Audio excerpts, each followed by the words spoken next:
Ezekiel Kabanata 40, versikulo 5. At ang isang hito, gusto kong sabihin na hayaan natin. Tatalakayin natin ng lekturang ito. Itong huling paksa na may mas malalim na pag-unawa sa pulpito ng simbahan kaysa sa mga teknikalidad. Bagamat may ilang technical na bagay, pero naniniwala ako ang nagdesisyon. Mayroon akong dalawang pagpipilian, ang ilog ng buhay o ito. Pero malamang, bago pa ito sa karamihan sa inyo. At sa palagay ko, ito ang kailangan nating ipagdasal. Kaya nga ang Ezekiel, Kabanata 40, versikulo 5. Kabanata 40, versikulo 5. At narito, may isang pader sa labas mang templo sa buong palibot. At sa kamay ng lalaki ay may panukat na tambo na may 6 na siko, na ang bawat isa ay may isang siko at isang lapad ng kamay. Kaya't sinukap niya ang kapal ng pader, isang tambo, at ang taas naman ay isang tambo. Yun ang unang pagkakataon na lumitaw si Sabig-Sabib.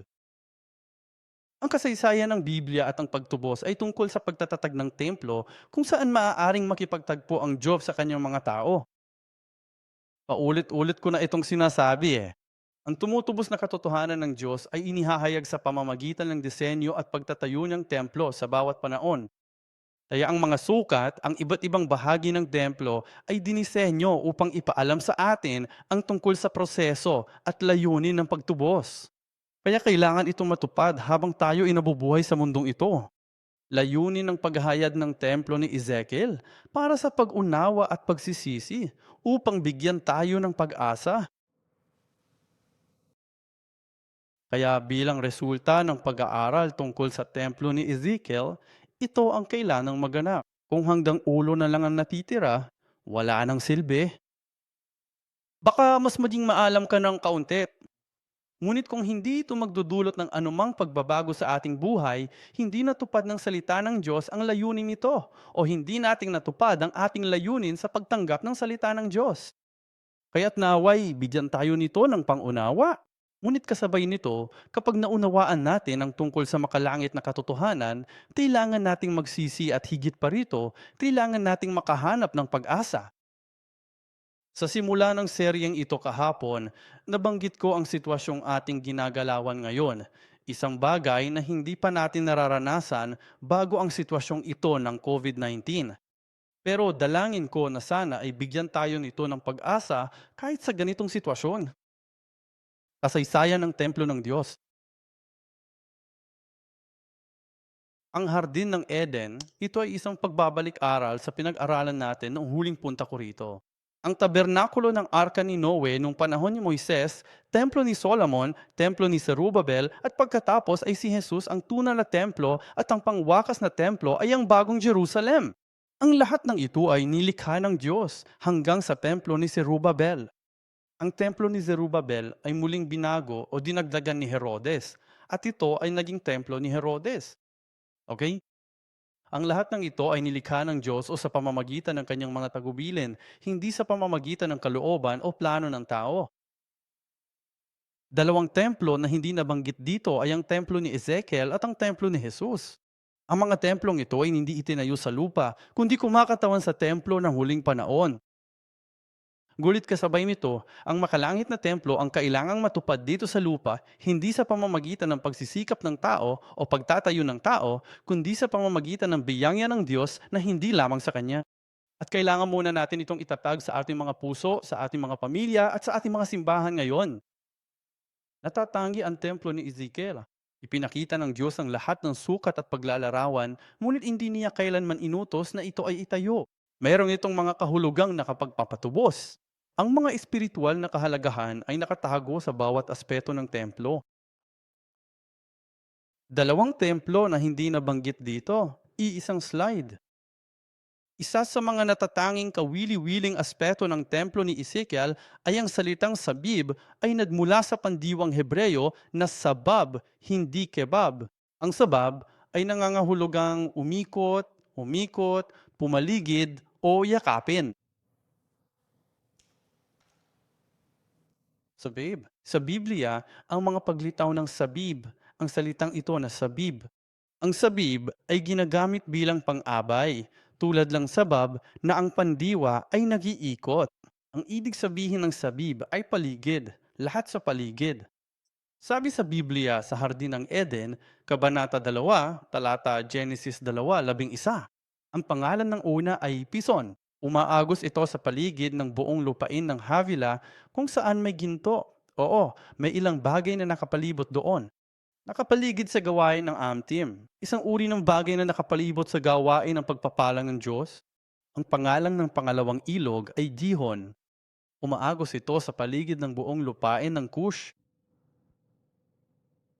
Si Sabib sa paglalakbay sa ilang Deuteronomio 32:10 ay natagpuan niya siya sa isang disyerto at sa umuungal na ilang. Pinalibutan niya siya, inalagaan niya siya, binantayan niya siya na parang balintataw ng kanyang mata. Kaya ito ang Sabib, pangangalaga ng Diyos, niyayakap ng Diyos, sinisiguro ng Diyos na poprotektahan kanya sa lahat ng aspeto sa pamamagitan ng pangalaga, pagbabantay at iba pa at pagpapala. Deuteronomio 1:31-32. At sa ilang kung saan mo nakita kung paano ka dinala ng Panginoong Diyos, gaya ng pagdadala ng isang tao sa kanyang anak sa lahat ng daang iyong nilakaran hanggang sa dumating ka sa dakong ito. Ngunit sa kabila ng lahat ng ito, hindi kayo nagtiwala sa Panginoon ninyong Diyos. Kaya ang sabib ay may kahulugan ng pangangalaga ng Diyos sa buong paligid ng proteksyon ng Diyos. Labing na nagprotekta kay Eliseo, 2 Hari 6:17. Nung magkagayoy, nananalangin si Eliseo at nagsabi, Panginoon, ako'y dumadalangin. Buksan mo ang kanyang mga mata upang siya'y makakita. Ang tinutukoy niya ay ang kanyang katulong. Ipinagdarasal niya ang kanyang lingkod. Iminulat ni na Gehazi at ng Panginoon ang mga mata ng alipin at nakakita siya. At narito, ang bundok ay puno ng mga kabayo at mga karuwahing apoy sa buong palibot. Sabi ni Elisha, ito ang proteksyon ng Diyos sa lahat ng dako. At tandaan, si Gehazi ay natataranta. Diyos ko, tingnan mo ang lahat ng mga kaaway na ito. At si Elisha ay komportable lang na nakaupo sa kanyang sala o sa kanyang opisina. At hindi man lang siya nag-abalang lumabas para tingnan ito. Ngunit nanalangin siya sa Diyos, Diyos, buksan mo po ang mga mata ng lingkod na ito. At nang idilat ng Diyos ang kanyang mga mata, nakita niya ang mga hukbo ng langit at mga karwahe na nakapalibot at nakapaligid. At sinasabi nito na nakapalibot ito sa apoy, mga karwaheng apoy sa paligid ni Eliseo na pinoprotektahan. Sana kayanin natin. Manalangin tayo sa Diyos. Diyos ko, buksan mo po ang aming mga mata sa gitna ng kaguluhang ito. Naway makita natin ang proteksyon ng Diyos na sabing sa ating paligid, sa paligid ng ating mga simbahan. Manalangin tayo para sa proteksyon ng Diyos na sasabib, para sa ating mga simbahan, mga kaibigan at pamilya. Sabi sa tabernakulo, Exodo 25:11. Babalutin mo ito, ang kaba ng tipan, ng purong ginto at babalutin mo ito. At ang ginto ay sumisimbolo sa kawalakhanggan. Ang ilan sa mga bagay na kumakatawan sa makalangit na lugar sa lupang ito ay binabalutan ng ginto o gawa sa ginto tulad ng gintong kandelero, kaya't may molde na ginto sa paligid nito. Binalutan niya ng purong ginto ang buong paligid ng mesa na may tinapay na handog. Muli, altar ng insenso na gawa sa purong ginto ang ibabaw nito at ang laki nito sa buong paligid. Ang lahat ng mga haligi sa paligid ng looban, ang mga patungan ng looban, ang mga patungan ng pintuan ng looban sa paligid, at lahat ng mga tulos ng tabernakulo, lahat ng peg ng court sa paligid, lahat ng mga tabing ng looban sa buong paligid. Magkakaroon ng butas sa itaas nito, sa gitna nito. Sa paligid ng bukana nito ay magkakaroon ng isang pambalot na gawa sa hinabing tela na may mga granada at mga gintong kampanilya sa ilalim ng damit pandi. At iyong papatayin ng lalaking tupa at kukunin mo ang dugo na iyon at ibiwisik mo sa palibot ng sabib sa ibabaw ng dambana. Dugo ni Jesus, sabit-sabib sa atin. Ngayon, tingnan natin ang sabib-sabib sa templo ni Ezekiel. Kapansin-pansin na, sa Ezekiel, inulit ang sabib. Lagi itong nangyayari ng 2 beses. Sabi-sabi. Sige. Kapag sinabi ng Diyos, kapag sinabi ni Jesus na, totoo, totoo, sinasabi ko sa iyo, anong ibig sabihin niyan? ang kanyang pagbibigay diin at nagpatotoo. Nang sabihin ng Diyos kay Adan na tiyak na ikaw ay buksan ka kung kakainin mo ang bungang ito, tiyak na mamamatay ka. It's mot-ta-mot, ang mot o mot ay kamatayan. Ang sabi niya, mamamatay ka, mamatay. Oo, tapos yun, ganun ba? Ang pag-uulit na ito ay tiyak na nangangahulugang 100%, 120%, 200%. Sige, sigurado. Kaya sabi ay diin. Kapag ang sabib ay ginamit ng 2 beses ng magkasama, ito ay ang mariing masinsinang anyong nagpapahiwatig ng ganap na proteksyon, takip. Tulad ng sinabi ng Diyos kay Noe na takpan ng arka ng alkitran sa loob at labas, alam mo na, dobleng patong. Ang sabi ay proteksyon at kabanalan ng Diyos. Ang sabib ay madalas na lumilitaw lalo na sa paglalarawan ni Ezekiel sa templo. Ilang beses? 25 beses. Muli, nasa notes mo yan, di ba? Lugar sa tuktok ng bundok.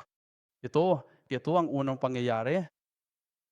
Kaya't kinuha ni kagalang-galang Abraham Park sa aklat na ito ang mga talata hindi ayon sa pagkakasunod-sunod ng mga talata, kundi ayon sa pagkakasunod-sunod ng pagpasok mula sa labas patungo sa baan. Papasok sa loob. Okay? Kaya yun na yun. Ipinapaliwanag nito ang pagkakasunod-sunod ng mga paglalarawang ito.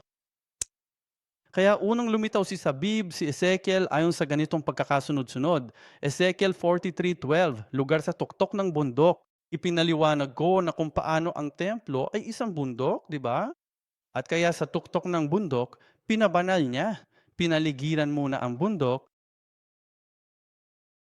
ang buong lugar nito sa tuktok ng bundok. Pangalawa, ang panlabas na pader. Ayos lang? Ezekiel 40-15. Pangatlo, pati na rin sa panlabas na bahagi, pader, talata 20, Ezekiel 42:20. Kaya ito, pamilyar na sa atin ang mapang ito. Okay? Ito ang lugar ng bundok. Ganito lang dito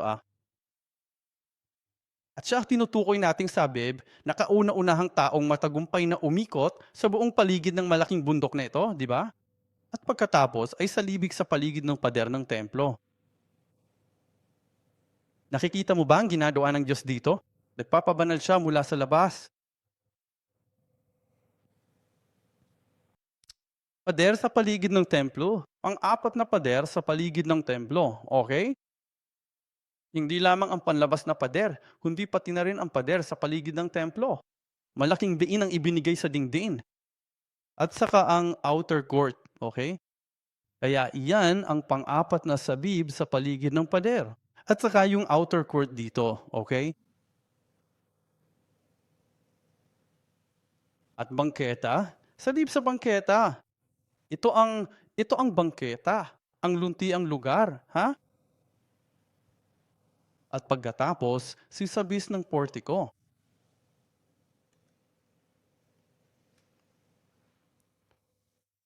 Pangpito, ang mga kumukulong lugar dito sa sulok. 4 na sulok ang mga kumukulong lugar. Kaya meron tayong 25 sukat at pagkatapos ay 25 sabib, okay? At saka meron kang beranda o tinatawag ding portiko dito.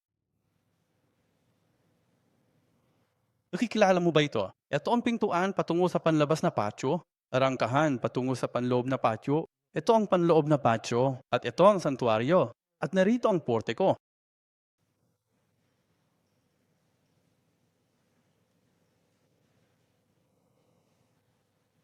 Mga bintana ng pintuang daan ng panlabas na patio na nakaharap sa silangan. Mga bintana ng pintuang daan ng panlabas na patio na nakaharap sa timog. Mga bintana ng pintuang daan ng panloob na patio na nakaharap sa timog. Sa ngayon, naiintindihan mo na ang ibig sabihin yan, di ba? Kahit man lang ang gate na nakaharap sa timog, silangan o hilaga. At saka gate papunta sa panlabas na patio laban sa gate papunta sa panloob na patio. Tama ba?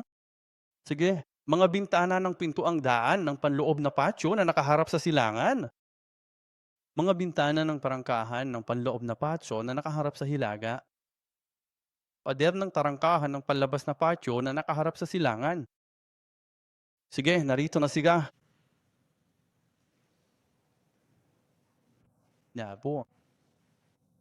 Nakikita mo ba ang mga ito? Parang mga hiwa, mga bagay na ito. Ito ay mga bintana. Okay? Gate ito, di ba? Ang pasukang ito. At mga bintana ito, ah. Kaya ang mga bintana ng pintuang daan ng panlabas na patio ay nakaharap sa silangan. Panlabas na patio, tarangkahan ng panlabas na patio na nakaharap sa timog. Okay? Kaya ang sabi ng Diyos, dapat din itong ilagay ng maayos sa paligid ng bawat sulok ng mga bintana. At sa loob, kapag nakita mo ang loob ng kotse, entrance gate, ito ang mga bintana. Ito ang mga bintana, ah. Tinatawag ang mga ito na mga bintana na may saradong bintana.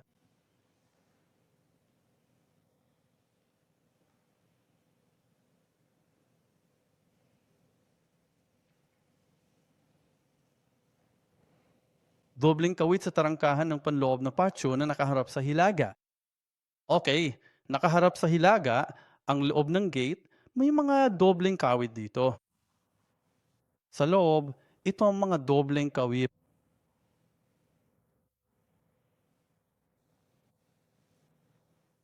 At ang pader ng gusali sa harap ng hiwalay na lugar sa gilid patungong kanluran. Kaya ito ay isang santuario rito, ang kabanal-banalang lugar. At sa kanlurang bahagi na nasa likuran nito ay tinatawag na gusali sa harap, hiwalay na lugar sa gilid patungong kanluran. At ang pader ng gusali sa harap ng hiwalay na lugar. Kaya ito ang pader ng China.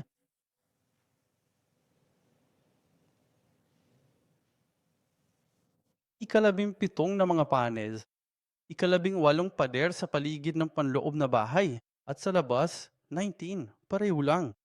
Okay? Kaya ang mga panel at ang dingding sa paligid ng panloob na bahay at sa labas.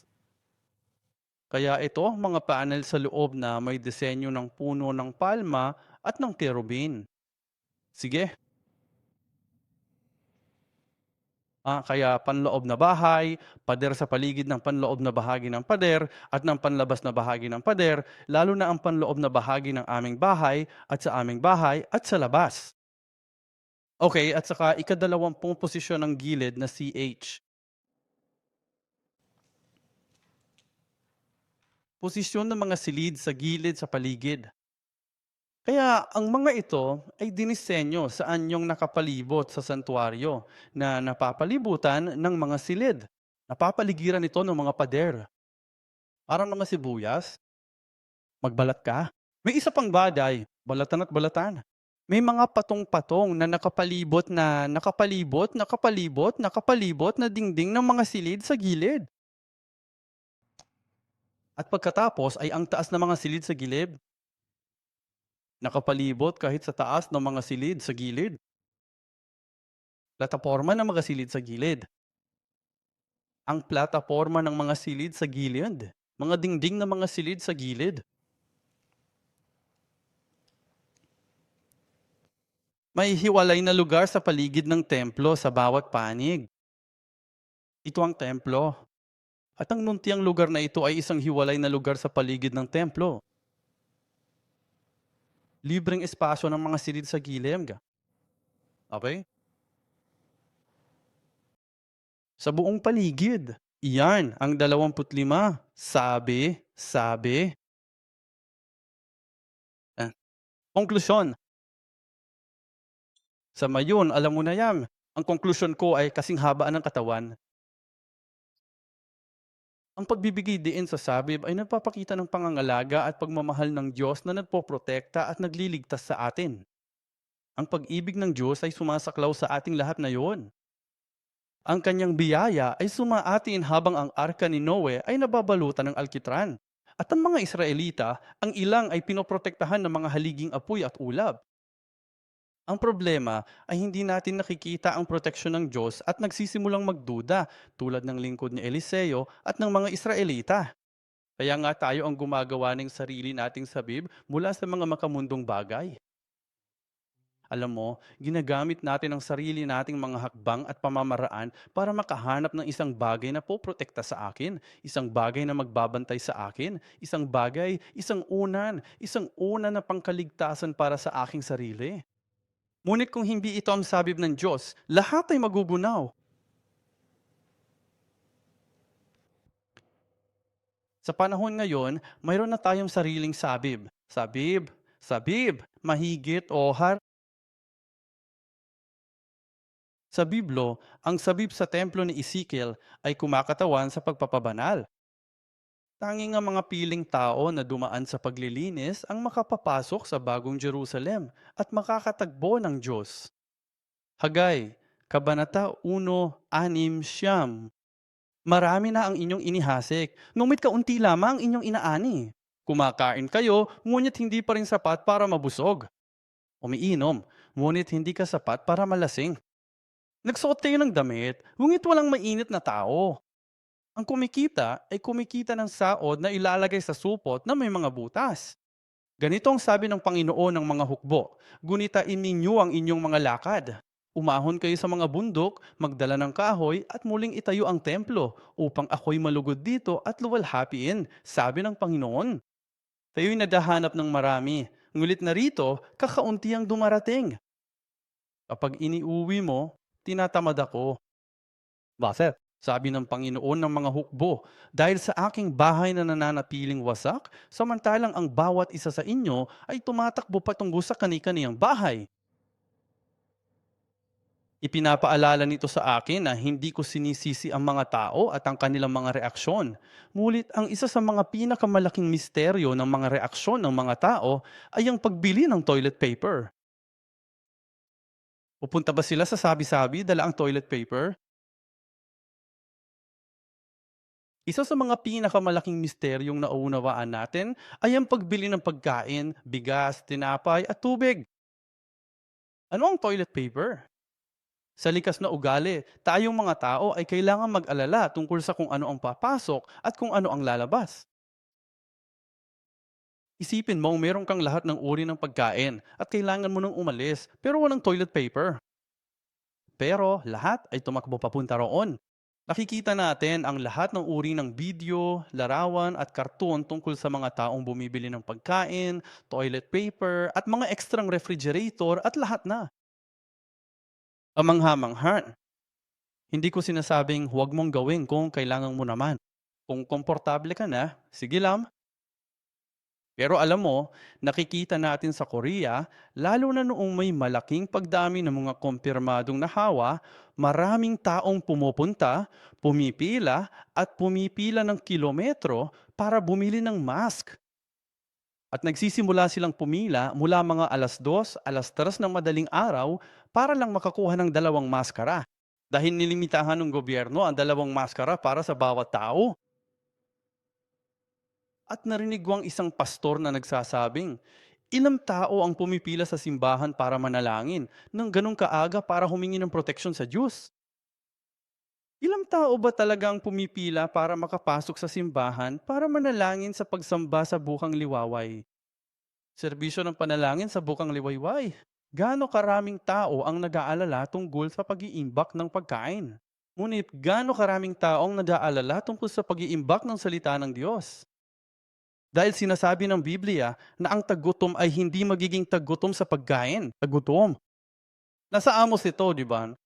Ang tagutom ay dahil hindi nila marinig ang salita ng Diyos. Ang tagutom na darating sa katapusan ay ang tagutom sa salita ng Diyos. Kaya alin ang mas iniala natin dito? Sinasabi sa atin ni Hagay na maghasik ka, naghahasik ng marami, ngunit kaunti ang inaani. Ikaw ang magtatayo ng sarili mong sistema. Ikaw ang magtatayo ng sarili mong sabib-sabib system. Kumakain ka, ngunit hindi ka pa rin sapat para mabusog.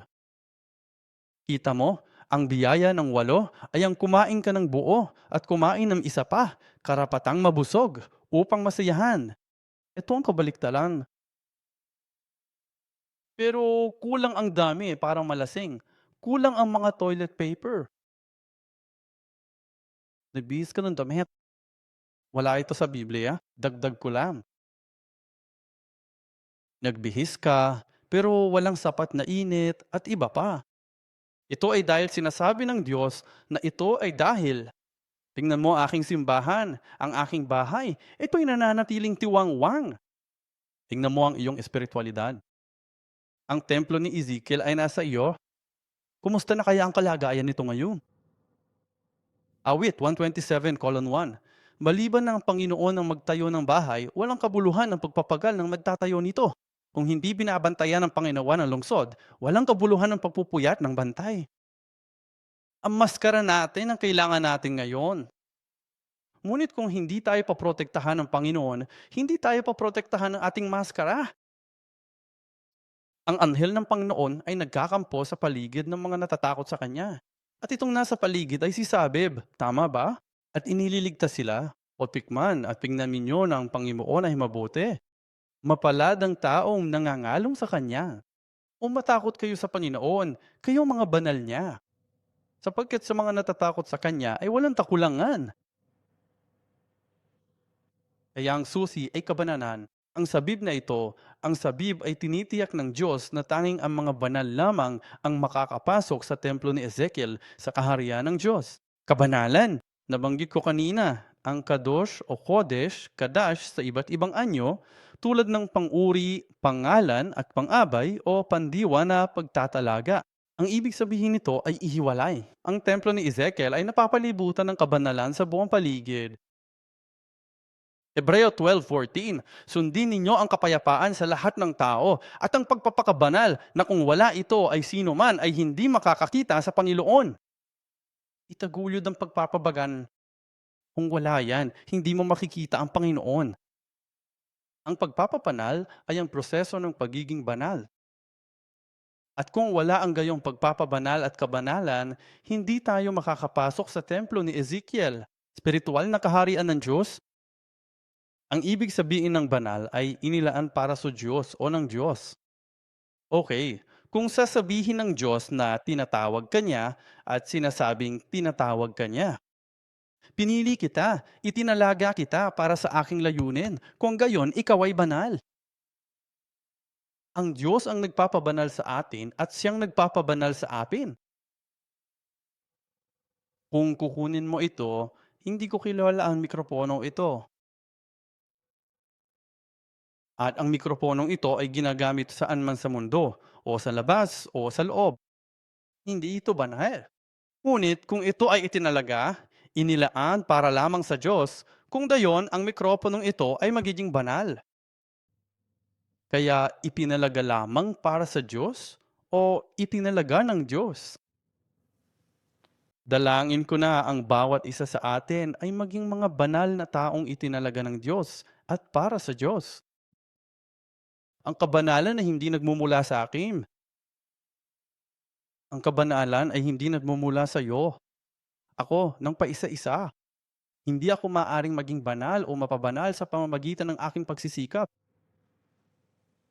Kailangan itong gawin ng Diyos. At yan ang dahilan kung bakit naparito sa atin si Jesus, Levitico 20:26.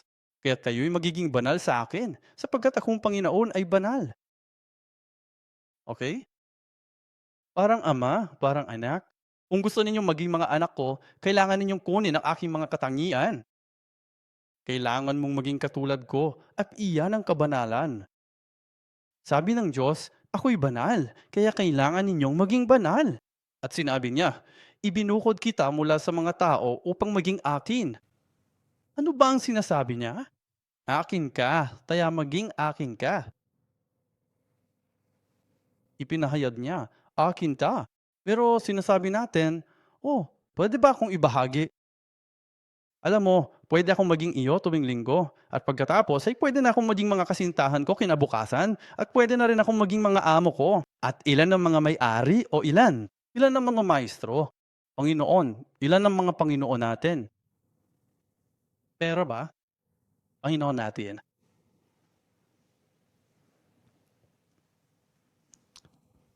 Sabi ng Diyos, "Akin ka."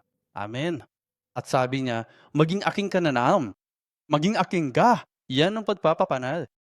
Ikalawang Timoteo 1:9, na siyang nagligtas sa atin at tumawag sa atin ng isang banal na pagtawag. Ang kabanalan ay dumarating sa pamamagitan ng kanyang pagtawag, hindi ayon sa ating mga gawa, kundi ayon sa kanyang sariling layunin at biyaya na ipinagkaloob sa atin kay Kristo Jesus mula pa sa walang hanggan. Nakita ng Diyos na pabuti ang liwanag. Sa Genesis 1:4, kapag pinag-uusapan natin ang pagkakalaga ng paghihiwalay, hindi natin maaaring kalimutan ang gawain ng Diyos sa paglikha. Gaya ng nabanggit ko kanina, ang gawain ng Diyos sa paglikha sa Isaiah 46:9 at 10. Isaiah 46:9 at 10. Ito ba ay 36 o 46, 46, siyam at 10?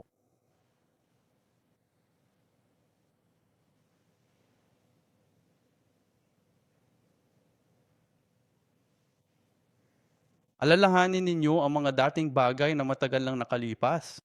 Sapagkat ako ang Diyos at wala nang iba. Ako ang Diyos at walang katulad ko na nagpapahayag ng wakas mula sa pasimula at mula noong mga unang panahon ng mga bagay na hindi pa nagagawa, na nagsasabi, ang aking layunin ay matatatag at aking gagawin ang lahat ng aking mabuting kalooban, na tumatawag ng ibong mandaragit mula sa silanganan, ng lalaking may layunin ko mula sa malayong lupain. Kaya mula pa sa simula, ipinahayag na ng Diyos ang wakas. Sa Genesis Kabanata 1, naniniwala akong ipinahayag na ng Diyos ang katapusan.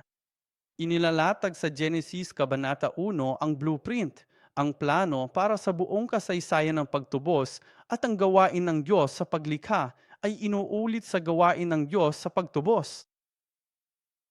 At sa gawain ng Diyos ng paglikha at pagtubos, mayroong gawain ng paghihiwalay. Sa palagay ko ay napag-uusapan natin ang buhay ni Abraham ng pagtatalaga at paghiwalay. Nais ng Diyos na tayo'y magkahiwalay. At sinasabi niya sa amin, ikaw ay nakahiwalay. Ngunit kailangan nating pagdaanan ang karanasang ito at ibigay ang ating kusang loob na gawain ng paghiwalay ng ating mga sarili mula sa kasalanan ng mundo. At kaya ito ay nakasaad sa Genesis Kabanata 1. Ang salitang ito, nakita ng Diyos na ang liwanag ay mabuti at inihiwalay ng Diyos ang liwanag mula sa kadiliman. Ang salitang ito na hiniwalay ay lumilitaw ng ilang beses sa buong Genesis Kabanata 1. Versikulo 6, magkaroon ng gasto sa ikalawang araw na ito, ng gasto sa paglikha sa gitna ng tubig, at hayaang ihiwalay nito ang tubig sa mga tubig. Katubigan na higit sa gastos, tubigan na mas mababa sa gastos. Versikulo 7, at ginawa niya ang gastos at inihiwalay ang tubig na mas mababa sa gastos mula sa tubig na mas mataas sa gastos. At ganoon nga. Lumaktaw sa bersikulo 14. Ito ang ikaapat na araw. At sinabi ng Diyos, magkaroon ng mga tanglaw sa kalawakan ng langit upang ihiwalay ang araw sa gabi. At hayaan sila maging mga tanda at mga panahon at mga araw at mga taon sa talata 18. At upang pamunuan ang araw at ang gabi, upang ihiwalay ang liwanag sa kadiliman. At nakita ng Diyos na ito ay mabuti. Ang salitang ito na hiwalay sa Hebreo ay badal. Badal. Ibig sabihin ay hiwalay. Ito ang papel ng mga pader ng templo ni Ezekiel na naghihiwalay sa mga banal mula sa mga di banal. At maraming nga mapader. Hindi ito yung tipong paghihiwalay gaya ng dibisyon o paghihiwalay na parang diborsyo. Ito ay isang paghihiwalay ng pagtatalaga, paglayo ng banal mula sa marumi. Kaya sa Genesis, Kabanata 1, kung saan ginamit ang salitang badal, una itong ginagamit upang tumukoy sa paghiwalay ng liwanag at kadiliman. At mula rito ay matututunan natin kung paano maging banal at banal. Isa Pedro 2:9, sinasabi nito, ngunit kayo isang lahing hirang, isang maharlikang pagsaserdote, isang bansang banal, isang bayang pag-aari ng Diyos. Okay, alam na natin ang tungkol sa unang bahaging ito. At sinasabi namin, oo, kami ay mga maharlikang saserdote. Ngunit ang susunod na bahagi, ang pangalawang bahagi, ang mahalaga rin upang maipahayag ninyo ang mga kahangahangang gawa niya na tumawag sa inyo mula sa kadiliman patungo sa kanyang kamangha-manghang liwanag. Maliban na lamang kung tayo ay lumabas mula sa kadiliman patungo sa liwanag, hindi tayo maaaring maging mga maharlikang saserdote. At iyon mismo ay nagiging isang patotoo kung saan natin ipinapakita at ipinapahayag ang mga kadakilaan ng Diyos na tumawag sa atin. Kaya ang ating buhay ay kailangang maging isang patotoo, paglabas mula sa kadiliman patungo sa liwanag. Ngunit kung hindi pa iyon nangyari sa akin, hindi ako maaaring maging isa na nagpapahayag ng kanyang mga kadakilaan. 2 Korinto 4:6. Sapagkat ang Diyos na nagsabing ang liwanag ay sisikat mula sa kadiliman ang siyang nagningning sa aming mga puso upang magbigay ng liwanag ng kaalaman sa kaluwalhatian ng Diyos sa mukha ni Kristo. Sabi ni Jesus, ako ang ilaw. Tama? At ang liwanag na iyon ang siyang salita, 1:1:1. Tama? 1:1:14. Sa pasimula ay ang salita ay kasama ng Diyos, at ang salita ay Diyos. Siya ay kasama ng Diyos nung pasimula. Ang lahat ng mga bagay ay nalikha sa pamamagitan niya, at kung hindi sa pamamagitan niya, walang anumang bagay na nalikha ang nalikha. Nasaan niya ang buhay, at ang buhay ay siyang ilaw ng mga tao. Kaya upang tayo ay makalabas mula sa kadiliman, kailangan nating tanggapin ang salitang ito, at ang salitang iyon ay kailangang maging buhay para sa atin. 1 Thessalonica 5:5-5. Ngunit kayo, mga kapatid, ay wala sa kadiliman upang ang araw na iyon ay dumating na parang magnanakaw. Sapagkat kayong lahat ay mga anak ng liwanag at mga anak ng araw. Hindi tayo ng gabi ni ng kadiliman. Dalangin ko na sana hindi tayo abutan ng wakas na parang magnanakaw. Huwag sana tayong magulat. Gaya ng sabi ko kanina, marahil itong COVID-19 ay isang wake-up call mula sa Diyos. Sa personal, hindi mo ko kailangan sipiin tungkol dito. Pero sa personal, sa palagay ko ay hindi ito ang dahilan. Ang mga malalaking salot at salot na binabanggit sa Apokalipsis ay hindi pa. Sana hindi pa. Magdasal tayo na sana hindi pa. Ngunit sa pamamagitan ng mga fenomenong ito, kailangan nating magising sa espiritual. Gumising ka. Sa halip na gumising ng masyadong maaga para bumili ng maskara, kailangan nating espiritual na gumising sa tawag ng Diyos upang sa pamamagitan ng mga tanda ng Diyos ay magsimulang manalangin at simulang mapagtanto kung anong uri ng mga panahong ating ginagalawan. Kailangan nating lumapit sa liwanag upang ang kadilimang ito, ang wakas ay hindi darating at magugulat sa atin. Maging handa sana tayo. At pagkatapos ay nagkaroon ng paghihiwalay ng gabi at araw. Ha? Kulang ito ng isang pahina tungkol sa paghihiwalay ng dalawang tubig. Tama. Anong gagawin ko?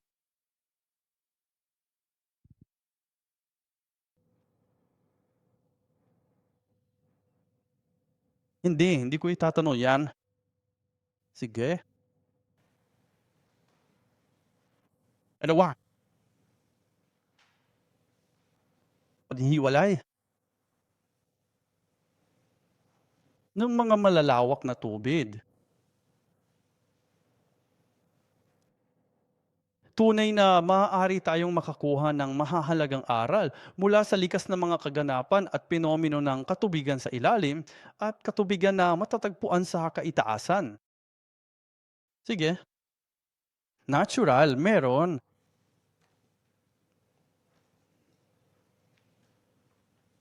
Mga tubig sa ibaba, at ang mga tubig na ito ay may halong iba't ibang dumi at alam mo na, iba't ibang bagay. Mga tubig sa ilalim ng taknaki. Tayo yan. Dahil sa Biblia, ang tubig ay kumakatawan sa mga tao.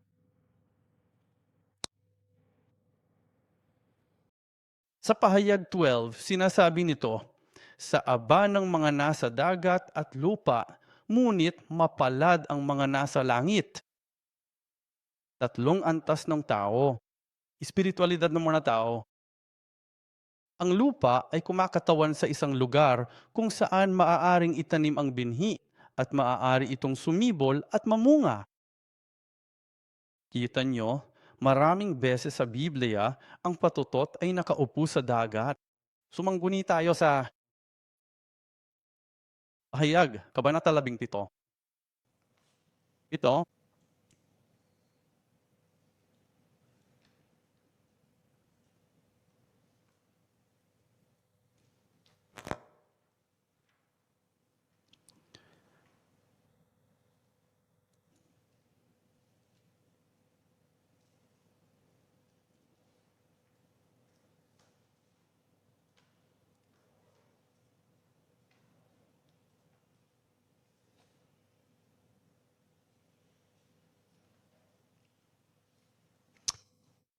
sa bersikulo 15, sinasabi nito, at sinabi niya sa akin, ang mga tubig na iyong nakita kung saan nakaupo ang patotot ay mga bayan at mga karamihan at mga bansa at mga wika. Ang patutot ay nakaupo sa ibabaw ng tubig at ang dagat ay kumakatawan sa bumagsak na mundo kung saan hindi maaaring itanim ang binhi. At sinasabi sa atin sa Lucas Kabanata 8, bersikulo 11, ang binhi ay ang salita ng Diyos. Kaya tumutukoy ito sa ating mga puso. Alam mo, Noe, pagkatapos ng arka ni Noe, ang baha, hindi makalabas si Noe sa arka hanggat hindi humumpa ang tubig hanggang sa lumitaw ang lupa. Pinayagan ng Diyos sa mga Israelita na tumawid sa tuyong lupa. Ang tubig ay tumutukoy sa mga tao at karamihan at mga bansa at mga wika, ang sekular at malaswang mundo. At kaya, yun ang tubig. Doon tayo nanggaling sa tubig nito.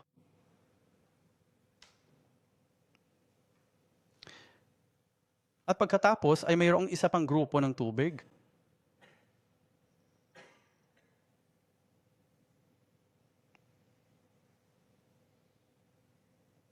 Ano ito? Mga ulap? Makikilala mo ba ito? Ito ang pangunahing kong unang antas ng pagguhit ng mga ulap. Ito ay isang grupo ng mga tubig sa itaas. Mga tubig sa itaas, samantalang ang paghahanap lang ng aral mula sa natural na agam dito. At sa Hebreo, Kabanata 12, bersikulo 1. Kaya nga, dahil nakapalibot sa atin ang napakaraming ulap ng mga saksi, ang mga ulap ay kumakatawan sa mga tao na matalinghagang tinutukoy din bilang mga tao. At Deuteronomio, Kabanata 32, bersikulo 1 at 2. Makinig kayo, o mga langit, at ako'y magsalita, at dinggin ng lupa ang mga salita ng aking bibig. Hayaang pumatak ang aking aral na parang ulan, ang aking pananalita ay tumulo na parang hamog, gaya ng mga patak sa damuhan, sa riwang damo, at gaya ng mga ambon sa lupa, sa halamang gamot. Ano kaya? Ang ulan na inilalaan ng ulap ay siyang salita, ay siyang biyaya. Kaya paano ito tinutubigan?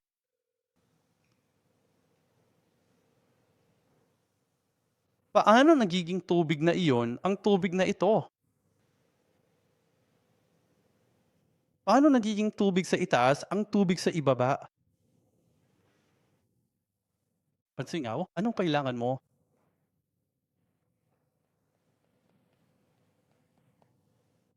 Sinasabi sa awit 84:11, ang Panginoon ay araw at liwanag na nagsisilbing panangga. Jesus at ang salita. Ang salita ay ang liwanag. 1:1, 1:4 at marami pang ibang mga talata. Ang mga tubig na nasa ibaba, kapag nakatanggap ito ng sapat na init, araw, sapat na sikat ng araw, magbabago ang anyo nito. Tayong mga taga-mundo na nahalo sa mga kasalanan ng mundong ito, Kapag nakatanggap tayo ng sapat na salita ng Diyos, babaguhin tayo nito mula sa likwido patungo sa gas. Tama ba? Babaguhin tayo nito.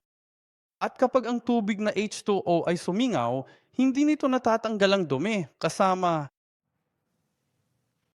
tumataas, di ba? Tataas ito. Tumataas ito. Tumataas.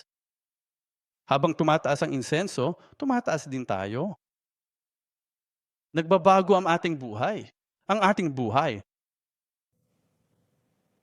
Nagbabago ang anyo at tayo'y umaakyat.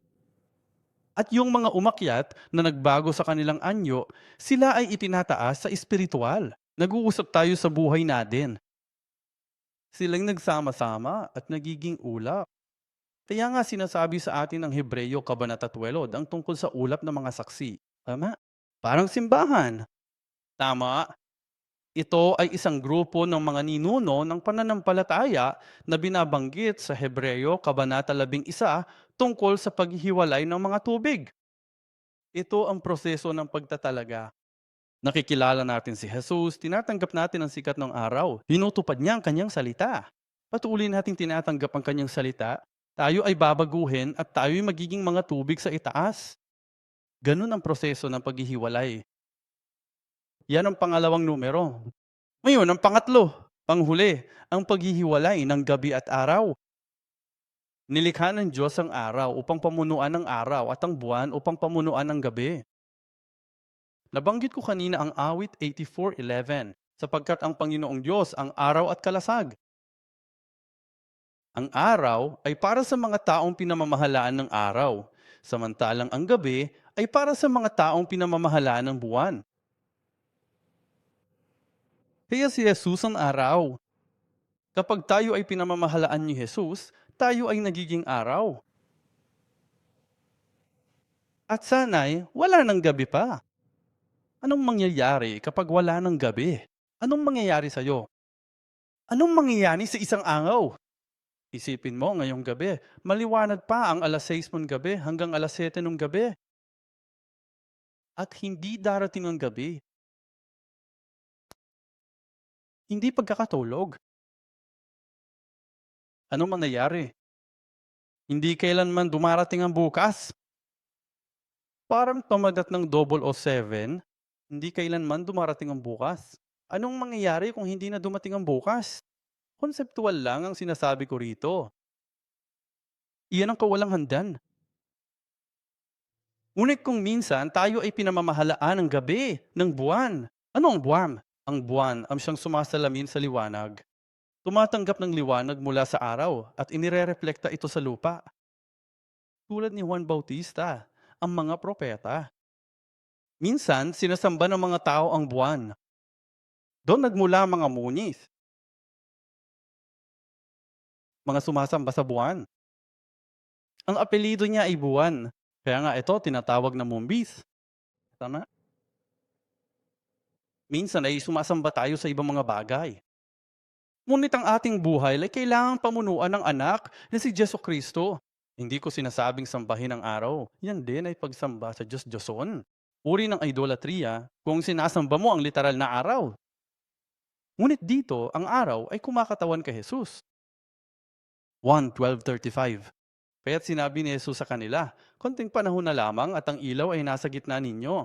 Lumakad kayo habang nasa inyo ang liwanag upang hindi kayo abuti ng kadiliman. Ang lumalakad sa kadiliman ay hindi nakakaalam kung saan siya pupunta. Kailangan nating hayaang pamunuan tayo ni Jesus upang maging sila. Balikan natin ang isa pang sipe sa aklat ng mga Hebreyo.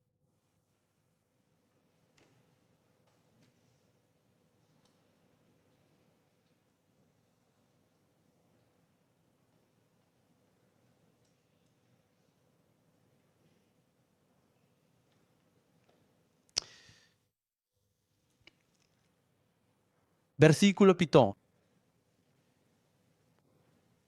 Muli siyang nagtakda ng isang araw ngayon na sinasabi sa pamamagitan ni David pagkatapos ng mahabang panahon. Gaya ng nasabi na kanina, kung marinig ninyo ang kanyang tinig, huwag ninyong patigasin ang inyong mga puso. Para ko si Joshua, Eto ay Hebreyo. Ngumiyat sa Hebreyo, Joshua. Ang Griegong bersyon ng Joshua ay Yeshua Jesus na may parehong pangalang Jesus.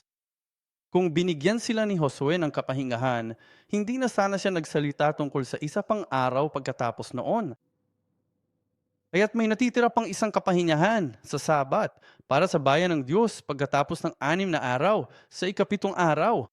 Hindi nito sinasabi pagkatapos ng unang araw ng paglikha. Sinasabi nito na nagkaroon ng gabi at nagkaroon ng umaga, isang araw, nagkaroon ng gabi, nagkaroon ng isang umaga, ikalawang araw at iba pa. Ngunit pagkatapos, sa ikapitong araw, wala nang nangyaring gabi at umaga. Ito'y dapat ng araw na walang hanggan, ang araw na walang hanggan na yon, itinalaga ito ng Biblia bilang ngayon, ngayon, ang walang hanggang ngayon.